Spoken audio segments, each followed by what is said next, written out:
The message came on a Tuesday morning. It appeared on every screen, every phone, every television across the entire planet Earth. Nobody expected it. Nobody was ready for it. Admiral Park was drinking her morning coffee when the alarm started. She put down her cup and walked quickly to the main control room of the United Earth Defense Command.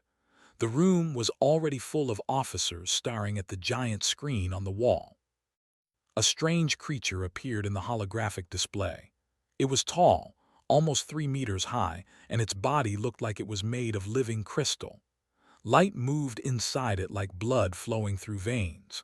When it spoke, the words came out flat and cold, translated into every human language at the same time. People of Earth, I am ambassador of the Galactic Council of 12. Your species has been observed for the past 50 of your years. We have watched you grow. We have watched you reach beyond your small world.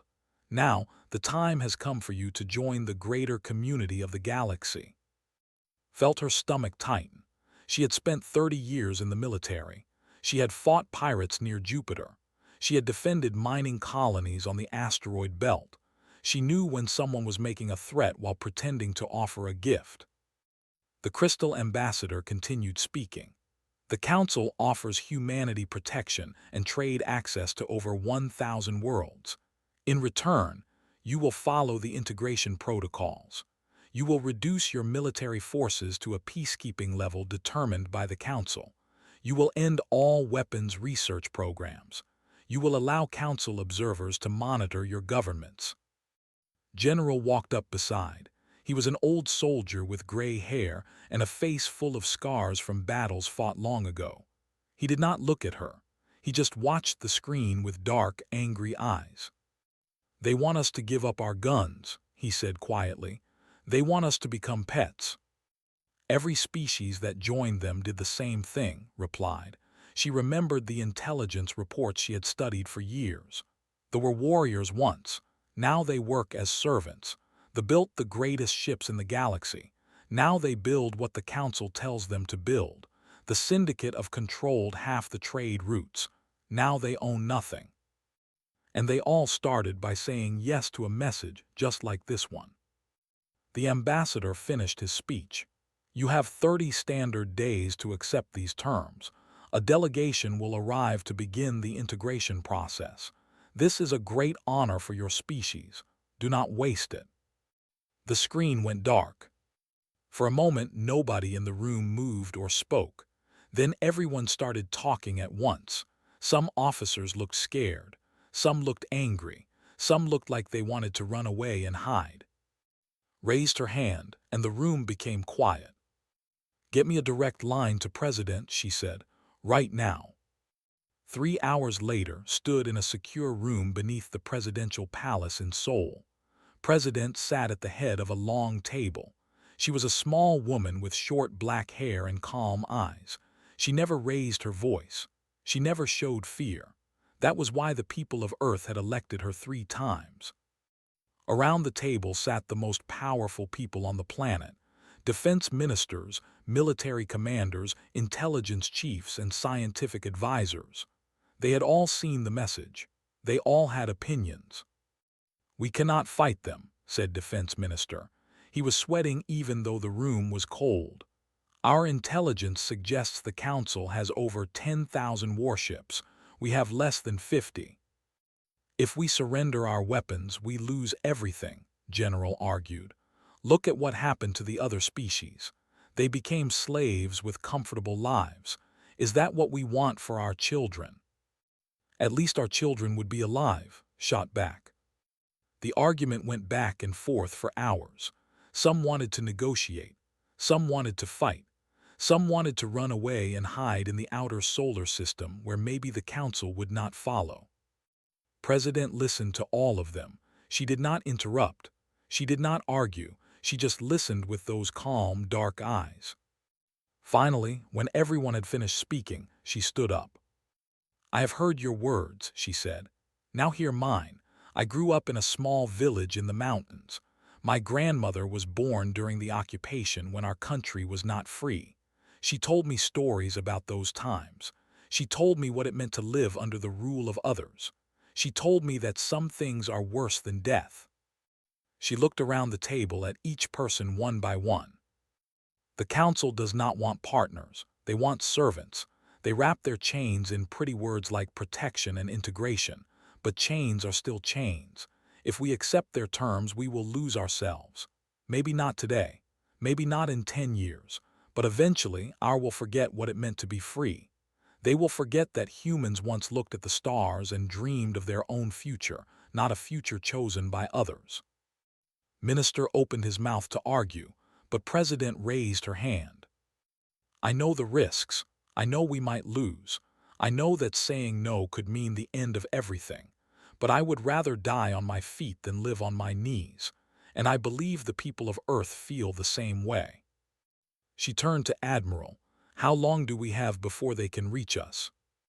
Had been calculating in her head during the entire meeting. If they send a fleet immediately after the deadline, about 60 days after their message, but they will probably wait longer. They expect us to surrender. They do not know we are going to say no. Then we have time to prepare. President nodded slowly. General, I want every ship we have ready for battle. Admiral, I want our defense platforms upgraded with everything we have. Minister, start moving civilians to underground shelters. We tell them it is a drill. No panic. Not yet. She looked at the ceiling as if she could see the stars through it. And someone prepare a response to our new friends in the council. Make it short. Make it clear. Make it something they will remember. 15 days later, President stood in front of a camera in the broadcast center. Her message would be sent to every corner of the galaxy, translated into 1,000 languages, received by 1 trillion ears and eyes and other senses that humans could not even understand. She did not smile. She did not frown.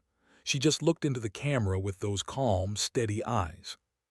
To the Galactic Council of 12, the people of Earth have considered your offer with great care. We thank you for your interest in our species. However, we must respectfully decline your terms. Earth will not surrender its military. Earth will not accept outside observers in our governments. Earth will not become a member of your council under these conditions. She paused for just a moment. We are not your enemies. We wish to live in peace with all species. We wish to trade and learn and grow together, but we will do so as equals, not as servants. If you cannot accept this, then we have nothing more to discuss. If you send ships to force us to obey, we will defend ourselves. We will fight with everything we have, and we will never, ever surrender. She stood up a little. This is the decision of the human race. It is final. We wish you well. The transmission ended. In the great halls of the Galactic Council, 12 ancient species watched in stunned silence. Ambassadors looked at each other with confusion and fear in their many different eyes. Admirals began pulling up star maps and fleet positions. Priests of the Ascendancy whispered prayers to their gods. In 10,000 years, no species had ever said no. The humans had just changed everything. The council chamber was the oldest building in the known galaxy. It had stood for 10,000 years on a world called Nexus Prime, at the exact center of civilized space. Its walls were made from the bones of a creature so ancient that no one remembered its name. Its floors were covered with metals that did not exist anywhere else. 12 thrones sat in a circle, each one built for a different kind of body. Today, all 12 thrones were full, and every creature sitting in them was afraid. Ambassador of the Dominion was the first to speak. He was a massive being covered in thick gray plates like armor. 4 eyes burned red above a mouth full of teeth meant for tearing meat from bone. His people had conquered 60 worlds before joining the council. They understood strength. They understood war. This is unacceptable, growled. These humans are insects. They have 40 ships. We have thousands. Send one fleet. Burn their cities. Make an example of them.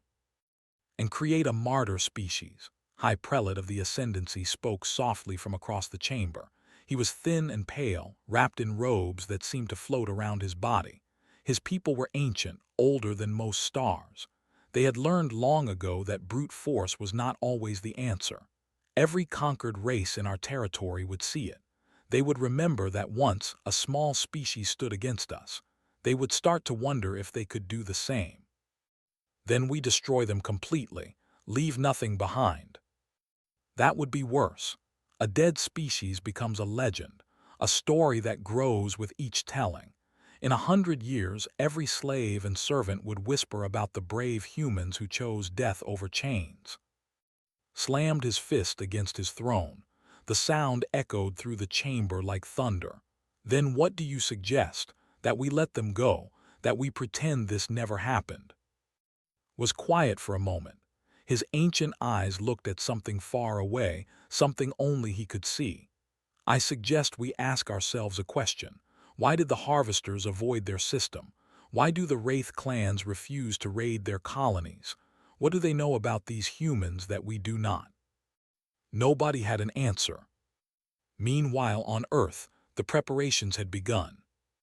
Captain Shin stood on the bridge of her ship, the battleship Unyielding. It was the most powerful vessel in the human fleet. 100 crew members worked at stations around her, checking systems and running simulations. Through the main window, she could see Earth hanging in the darkness like a blue and white jewel. Her first officer, Lieutenant Commander O, walked up beside her.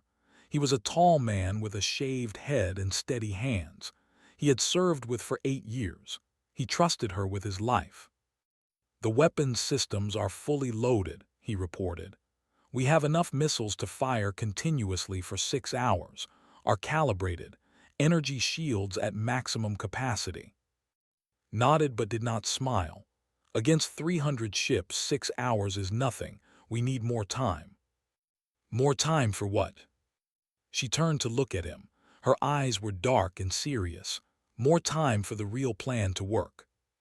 Before he could ask what she meant, navigation officer called out from her station. "Captain, Admiral Park is calling, Priority 1. Walk to the communication console and press the button." Admiral's face appeared on the screen. She looked tired. There were dark circles under her eyes and lines on her face that had not been there a month ago, but her voice was still strong. "Captain Shin, I am sending you new orders.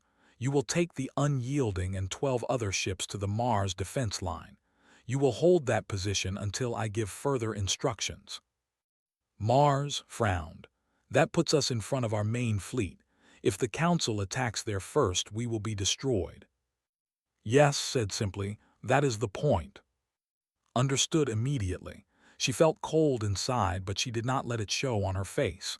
"We are the bait. You are the first line. If the Council sends a fleet, they will see you first. They will focus on you first. That will give our other forces time to get into position." "Time for what?"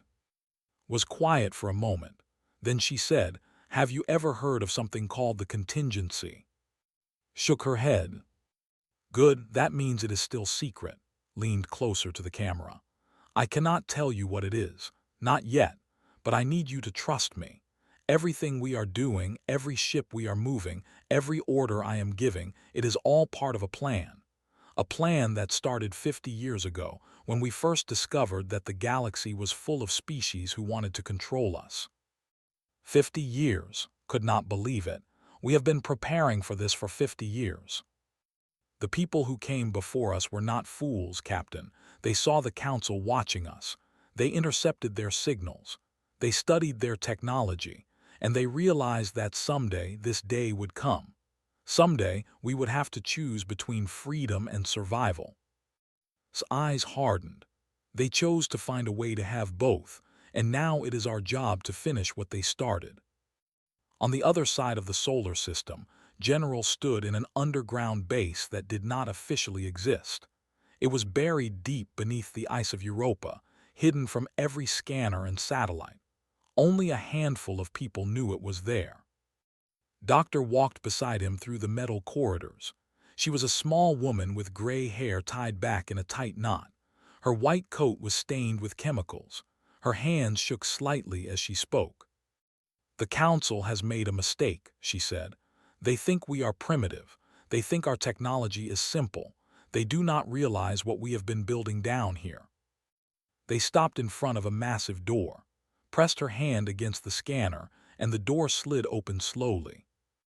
Inside was a room the size of a football stadium, and in the center of that room was something that made General stop breathing for a moment. "What is that?" he whispered. Smiled, but there was no joy in it. That, General, is the reason we can say no to the most powerful civilization in the galaxy. That is our insurance policy. That is the contingency. Stared at the massive structure in front of him. It looked like a machine and a living thing at the same time. Tubes and wires connected to tanks of glowing liquid. Screens showed data in languages he did not recognize. The whole thing pulsed with a slow, steady rhythm like a heartbeat. "How does it work?" he asked. I could explain, but you would not like the answer. Turned to look at him with tired, haunted eyes. "Let me just say this.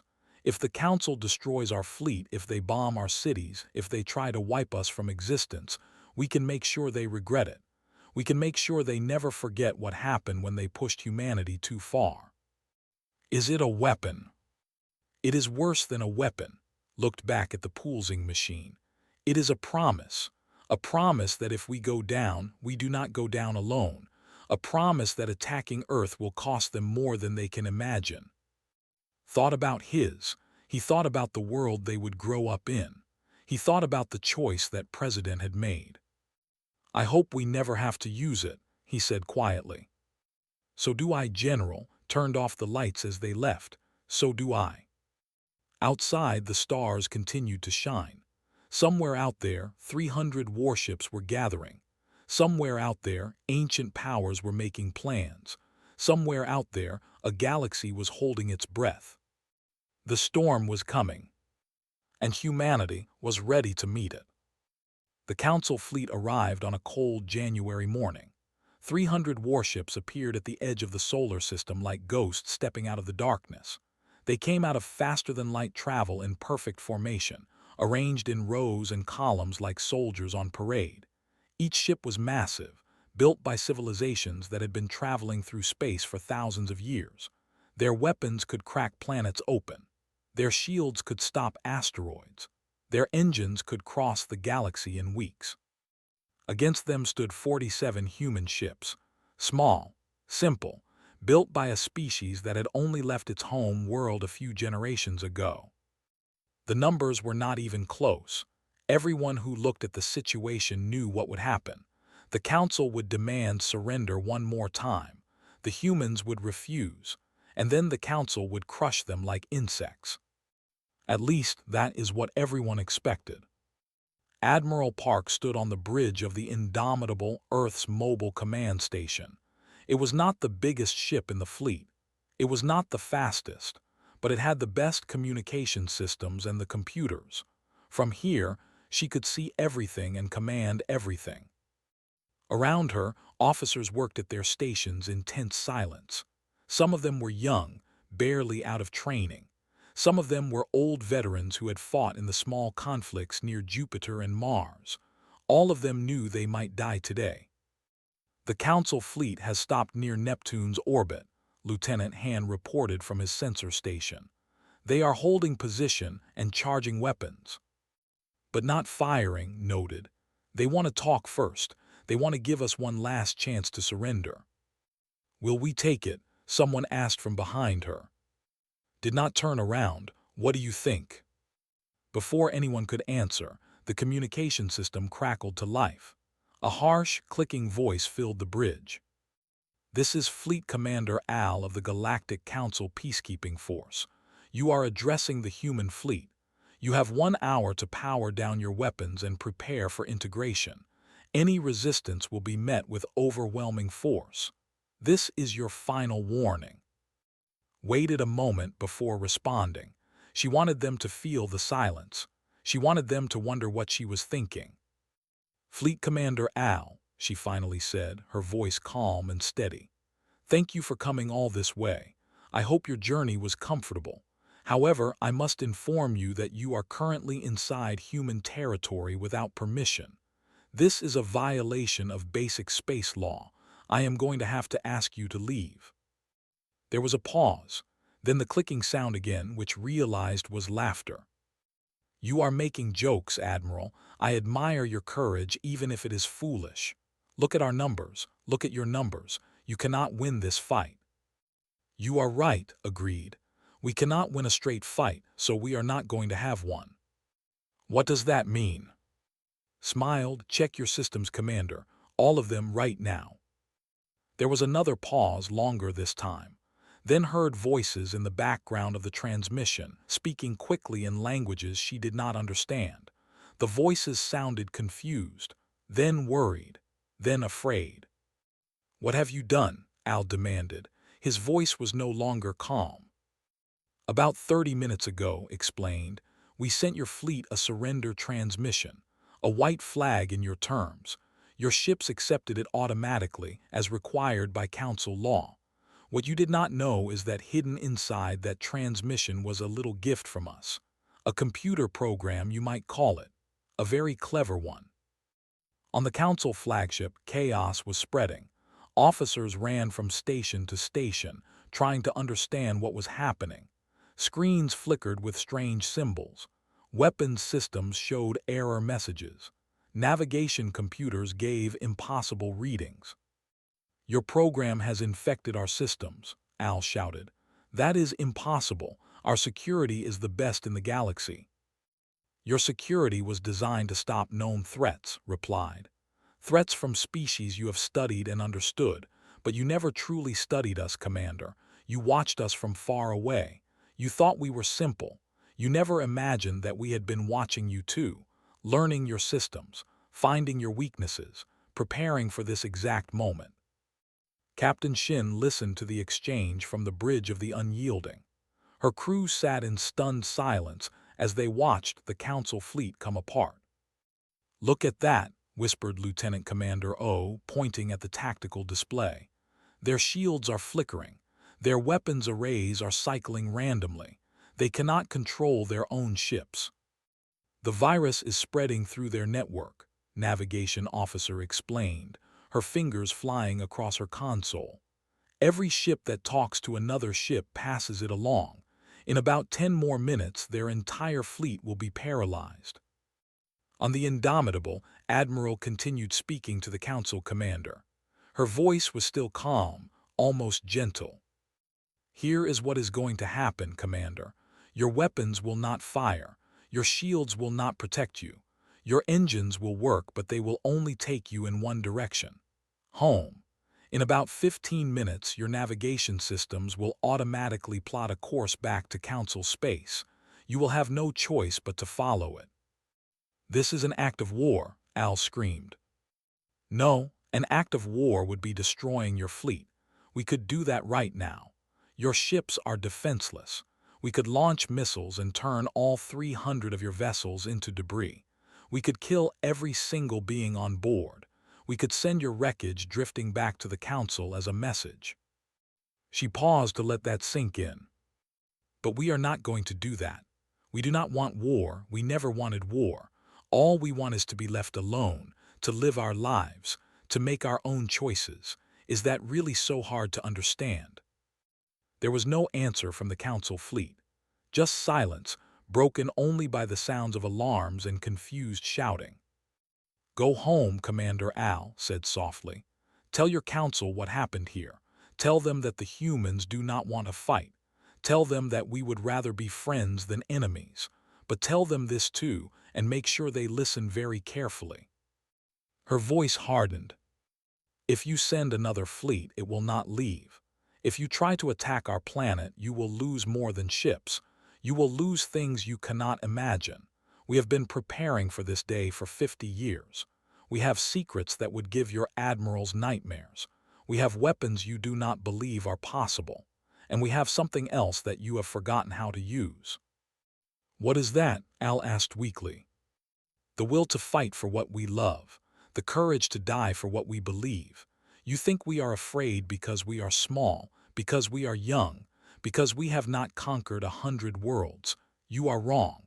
We are not afraid. We have never been afraid. and that, Commander, is why you will never defeat us." The transmission ended. Across the Council fleet, engines began to power up one by one, not by the choice of their crews but by the human virus that now controlled their systems.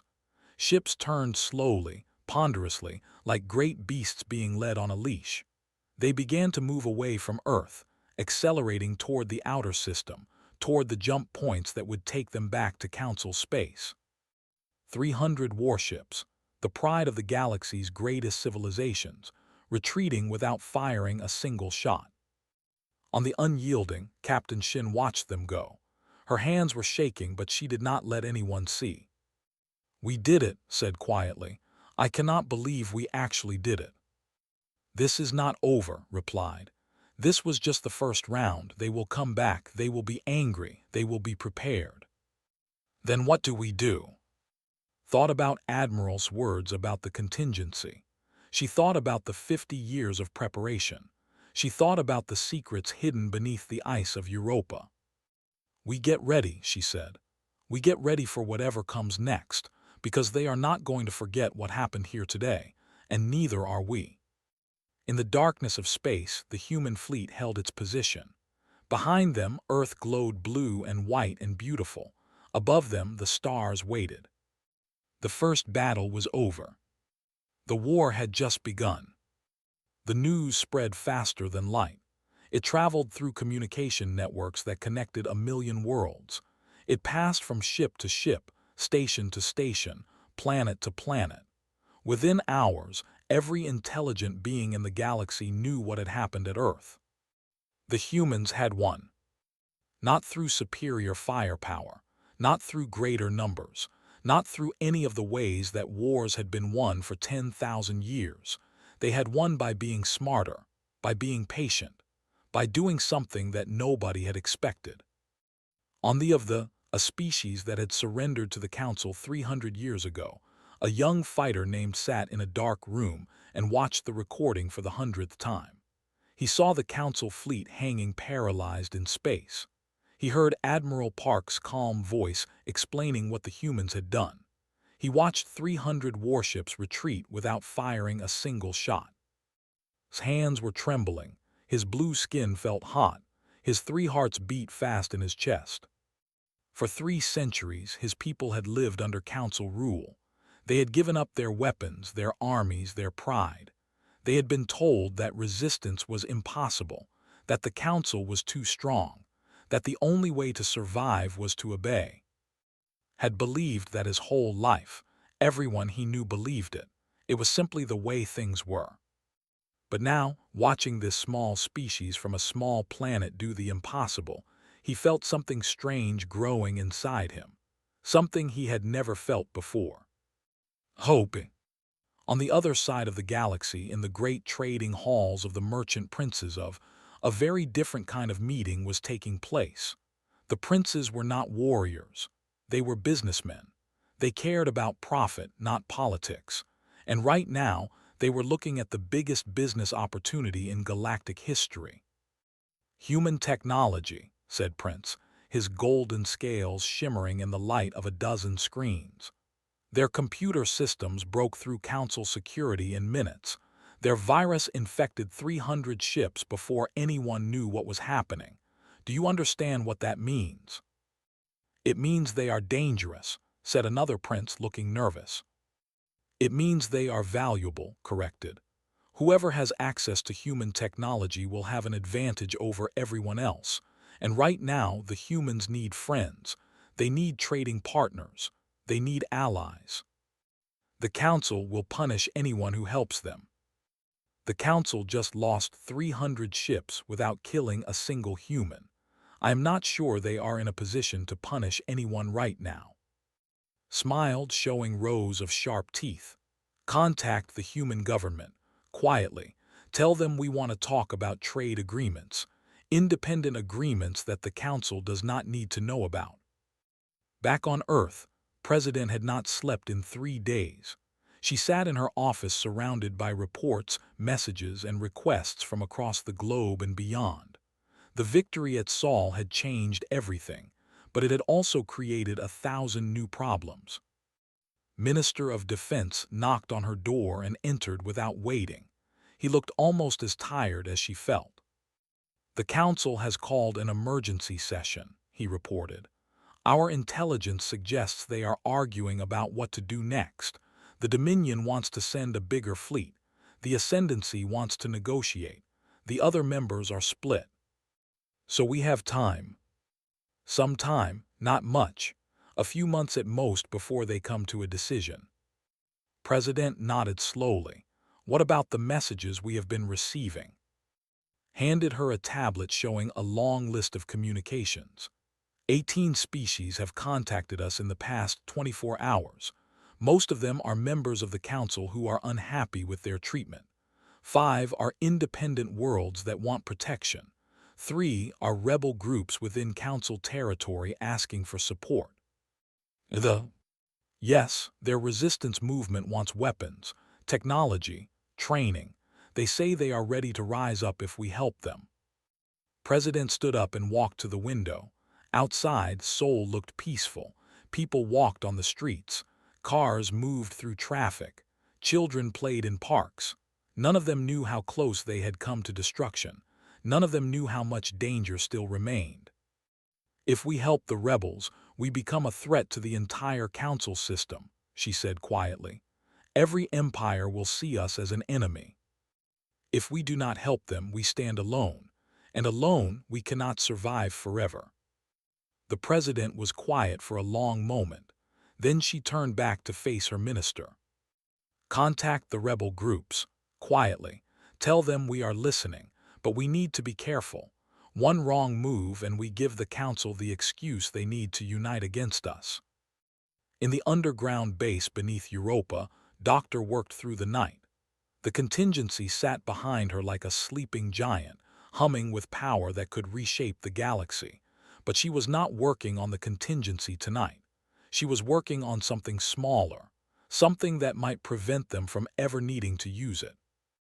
General found her bent over a workstation, her fingers moving across holographic displays showing genetic sequences and biological data. "You should rest," he said. "You have been awake for 40 hours. "I will rest when we are safe," she replied without looking up. "I will rest when my children do not have to live in fear." "What are you working on?" Finally turned to face him. Her eyes were red from lack of sleep, but there was excitement in them, something close to joy. "During the battle, we captured massive amounts of data from the Council ships, their communication records, their personnel files, their medical databases." She smiled slightly. "Do you know what I found?" Shook his head. "The Council species are weak, not in the ways we expected, not militarily, but biologically. They have been living in controlled environments for thousands of years. They have eliminated disease. They have removed hardship.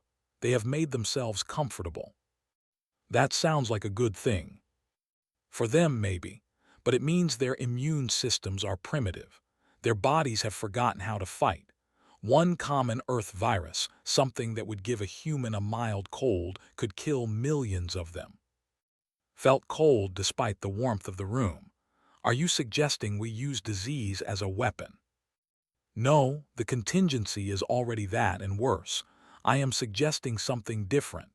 Pulled up a new display showing a complex molecular structure. "I am suggesting we offer them medicine, cures for their weaknesses, treatments that only we can provide. Make them need us. Make them understand that destroying us would cost them more than just ships. It would cost them their health, their future, their survival." Turned back to her work. "The Council thinks they can bully us because they are stronger. Let us show them that strength is not the only kind of power." Across the galaxy, the ripples continued to spread. On 100 worlds, beings who had accepted Council rule for generations began to ask questions. In a dozen systems, secret meetings were held in dark rooms. Messages were sent through hidden channels. Plans were made. And on one small blue planet, humanity prepared for what would come next. They knew the Council would return. They knew the real fight had not yet begun. They knew that everything they had done so far was just the opening move in a game that could last generations. But they also knew something else, something that the Council had forgotten long ago.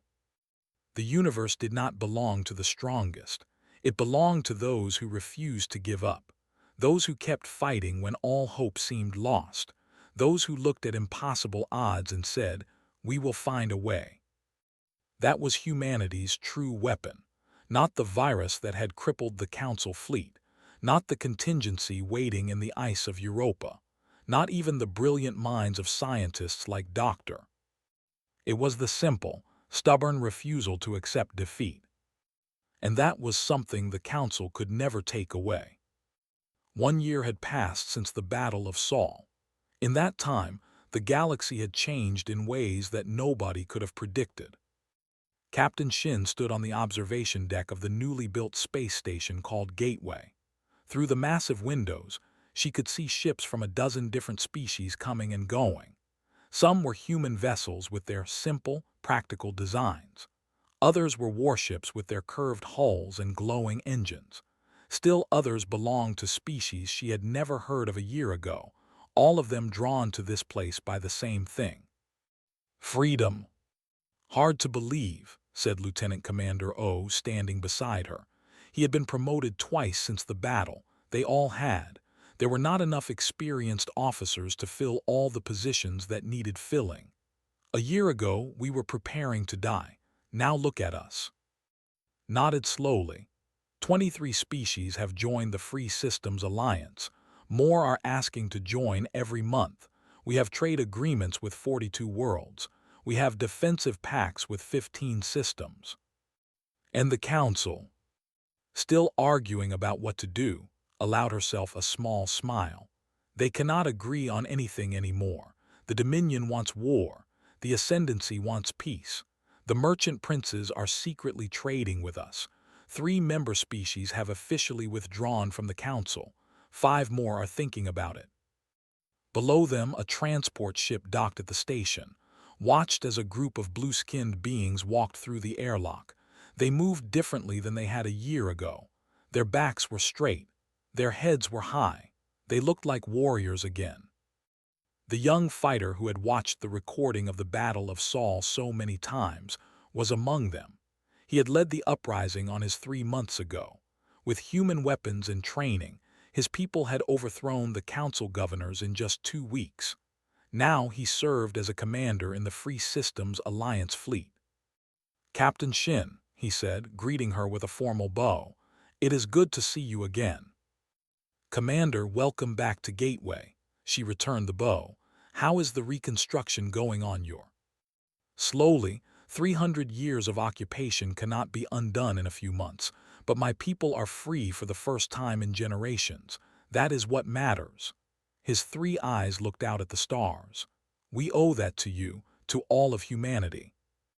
"You owe it to yourselves. We just gave you the tools. You did the hard work." Back on Earth, President was preparing for the most important meeting of her life. The Council had finally reached a decision. They were sending a diplomatic delegation to discuss new terms, not demands, not ultimatums, terms, negotiations between equals. Or at least that is what they claimed. Admiral Park sat across from her in the presidential office. The admiral looked older than she had a year ago. The stress of command had added gray to her hair and lines to her face, but her eyes were still sharp, still alert, still ready for anything. "Do you trust them?" the president asked. "No, but I do not think they are planning to attack either. Not yet. They have seen what we can do. They have seen the alliance growing. They are scared." Pulled up a holographic display showing Council fleet movements. "They have pulled their ships back from our borders. They are not reinforcing the systems near our space. Everything suggests they want to talk." "What about the contingency?" Was quiet for a moment. "Their intelligence agencies have learned about it. Not the details, but enough to be afraid. They know we have something that could hurt them badly. They do not know exactly what. That uncertainty is our greatest protection right now." "Good, let them stay uncertain." President stood up and walked to her window, the same window where she had stood a year ago, wondering if her decision would doom humanity. I never wanted to threaten genocide. I never wanted to become a monster. You did what you had to do to protect our people. Did I? The president's voice was soft, almost sad. Sometimes I wonder. We built a weapon that could kill billions. We prepared to use it if we had to.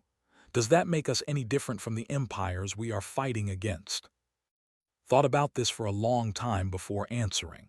The difference is that we do not want to use it. The difference is that we tried every other option first. The difference is that we will only strike if they strike first. She stood up and joined the president at the window. The council conquered species because they could, because they wanted to, because they thought it was their right. We are not trying to conquer anyone. We just want to exist. And if existing means becoming something we are not proud of, then we make sure that day never comes. We build alliances. We make friends. We create a galaxy where no one has to choose between survival and honor. The next morning, the council delegation arrived on Earth. They were met by Foreign Minister Han and a full diplomatic team. The negotiations took place in a conference center in Geneva, neutral ground that belonged to no single nation. High Prelate led the council delegation. He was ancient even by the standards of his long-lived species. He had seen empires rise and fall. He had watched civilizations grow and die. And in all that time, he had never seen anything like what had happened at Earth.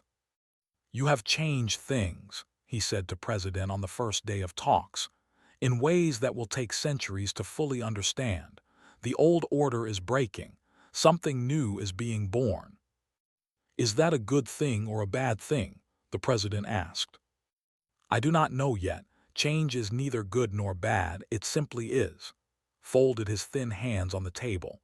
But I know this much. The council made a mistake with your species. We saw your youth and assumed you were weak.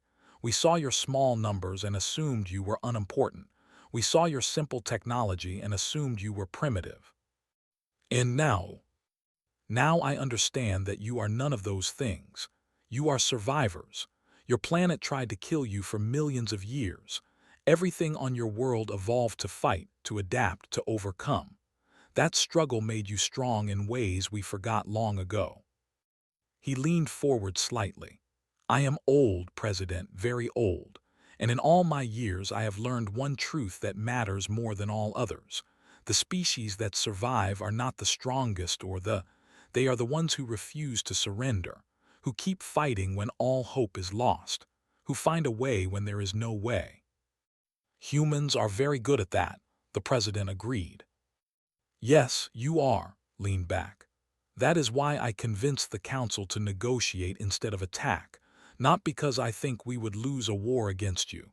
We might still win that war, but the cost would be terrible, and in the end I am not sure we would survive the victory. The negotiations lasted for 3 weeks. In the end, they reached an agreement that would reshape the galaxy. The Council recognized Earth and its allies as an independent power. Trade routes were opened. Borders were established. A new era of cooperation was declared. Not everyone was happy. The Dominion from the Council entirely, vowing revenge. Several other species began building up their military forces. The old order was indeed dying, and the birth of the new one would not be painless. But on Earth, people celebrated.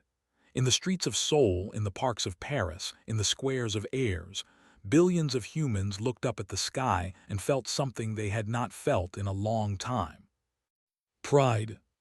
Admiral watched the celebrations from her office on the Indomitable. General stood beside her, older and grayer but still standing straight. We did it, he said quietly. We actually did it. For now, replied. This is not the end. The Dominion will cause trouble. Other threats will emerge. The galaxy is a dangerous place, and we have just made ourselves a very big target. But we are not alone anymore. We have allies, friends, a coalition of species who believe in the same things we do. Nodded slowly. That is the real victory, not the battle we won, not the treaty we signed. The real victory is proving that the old ways do not have to continue, that strength does not have to mean cruelty, that power does not have to mean domination. She turned to look at him. A year ago, we were a single species on a single world, wondering if we would survive. Now we are something more. We are the beginning of something new, a different kind of power, a different kind of empire. We are not building an empire, objected. No, we are building something better, an alliance of free peoples, a union based on choice, not force, a community where every species has a voice and a vote, smiled slightly. It will not be perfect, nothing ever is, but it will be ours, built by our hands, shaped by our values, defended by our courage. Far above Earth, the ships of the Free Systems Alliance orbited in silent formation. Human vessels flew alongside cruisers, transports, and ships from a dozen other species. Each one had its own history, its own culture, its own reasons for being there. But they all shared one thing in common. They had all chosen freedom.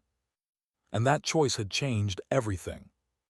In the Great Chamber on Nexus Prime, where the Council of 12 had ruled for 10,000 years, High Prelate sat alone in the darkness. The other thrones were empty now. Some species had left. Others were pulling away. The old order was fading. But did not feel sad. He felt something closer to relief. For too long, the Council had maintained peace through fear.